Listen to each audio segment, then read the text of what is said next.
Selamat datang di Beetle Channel, semoga kita bahagia. Jangan lupa subscribe, like, komen dan share agar channel ini semakin berkembang. Terima kasih. Novel Kekuasaan dan Kekayaan, Bab 257. Yu Meixia bangun dan menatapnya. Ketua Dong, kamu mau keluar? Dong Suebing menyeka keringat di dahinya. Ibuku ada di sini. Yu Meixia mengangguk. Tapi dia tiba-tiba teringat bahwa mereka ada di kamarnya dan dia segera duduk. Saudari Luan ada di sini, aku Yu Meixia bingung dan segera membangunkan Yu Qianqian.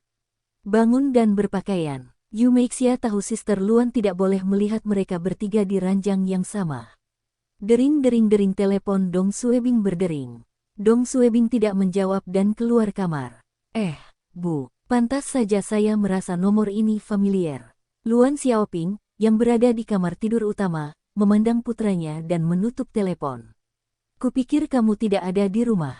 Dong Suebing tertawa. Saya sedang mengajari saudari Yu dan Yu Qianqian cara menggunakan laptopnya. Ini adalah pencukuran yang dekat di dalam kamar tidur, Yu Meixia berbisik kepada putrinya. Qianqian, kamu tidak diperbolehkan memberitahu siapapun bahwa kepala Dong tidur dengan kami. Kamu mengerti? Yu Qianqian tersipu dan mengangguk. Bu, kamu. Yu Meixia mencium kening putrinya.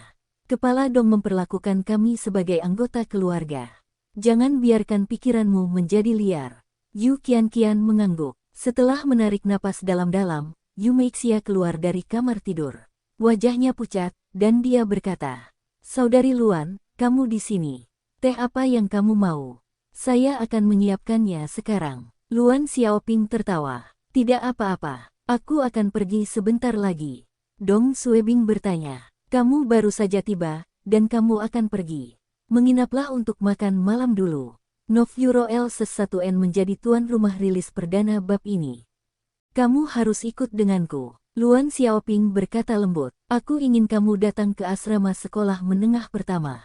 Dong Suebing bertanya dengan bingung. Apa yang salah? Kamu akan tahu kapan kamu sampai di sana.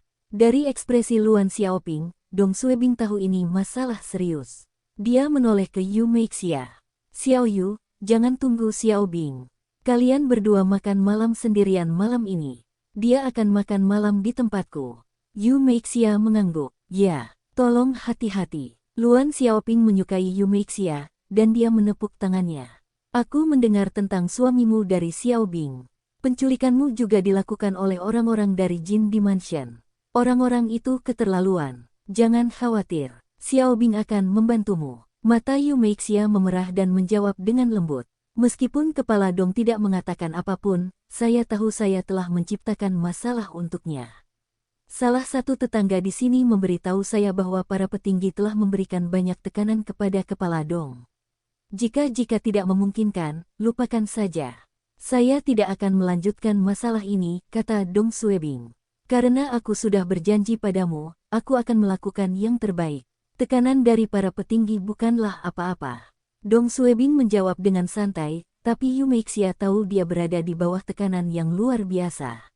Keluar dari tempat tinggal keluarga, Dong Suebing bertanya, Bu, apa yang terjadi? Bisakah kamu membiarkan aku bersiap terlebih dahulu? Luan Xiaoping melihat sekeliling dan mendekat. Zhou Mei telah mencariku. Dia ingin memberitahumu sesuatu. Zhou Mei, ketua tim sekolah menengah desa Huitian itu. Dong Suebing pernah bertemu dengannya ketika dia pergi ke desa Huitian, dan dia sangat dekat dengan ibunya.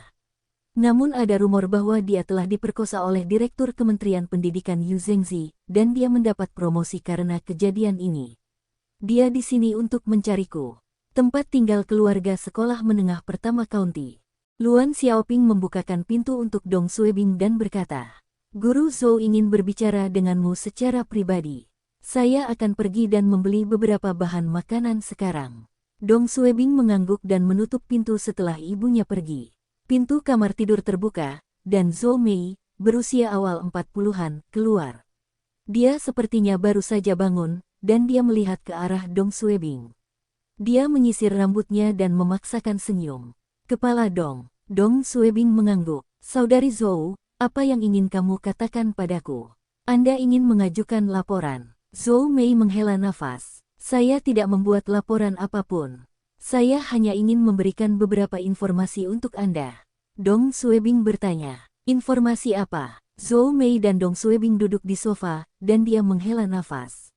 Dahulu kala, ketika saya masih menjadi guru biasa, pimpinan sekolah tiba-tiba menelepon saya dan meminta saya menghadiri jamuan makan malam yang diselenggarakan oleh Kementerian Pendidikan Kabupaten. Saya pikir ini adalah kesempatan untuk berbicara dengan atasan dan mungkin akan dipromosikan jika para pemimpin mengingat saya. Jadi, saya bergegas dan minum bersama mereka. Ada banyak orang saat makan malam, dan saya tidak kenal beberapa dari mereka. Saya hanya tahu siapa mereka setelah kejadian itu. Hu Yiguo dari Keamanan Publik, Zhao Jingsong, seorang detektif, dan beberapa lainnya sedang makan malam.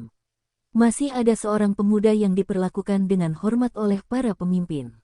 Saya mendengar mereka memanggilnya Xiao Fei.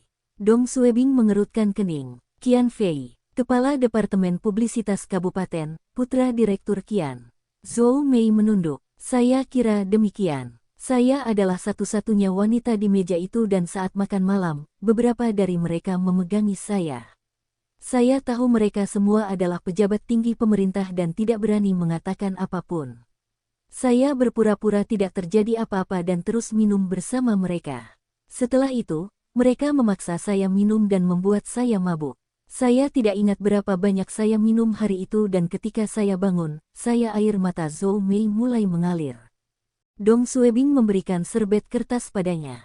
Zhou Mei membuang ingus dan melanjutkan. Saat saya membuka mata, cuacanya cerah, dan saya sedang berbaring di tempat tidur. Pakaianku berserakan di seluruh ruangan. Saya telanjang dan sendirian di kamar, tetapi saya tahu saya tidak diperkosa oleh satu orang pun. Saya diperkosa oleh setidaknya 3 atau 4 orang.